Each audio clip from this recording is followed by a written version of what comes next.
hoxe vedes aquí, e vos vou a ir presentando, é un equipo renovado, con persoas moi comprometidas e dispostas a traballar para poñer a Lugo en marcha e sacalo desa parálisis e desa desidia e disolución a donde nos levou 20 anos de goberno socialista. É tamén un equipo preparado, con talante e con talento, con capacidade de traballo e experiencia na xestión.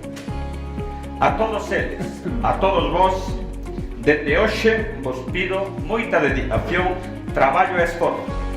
Unha petición que será máis intensa, se cabe, a partir do 26 de maio, cando estemos na alcaldía.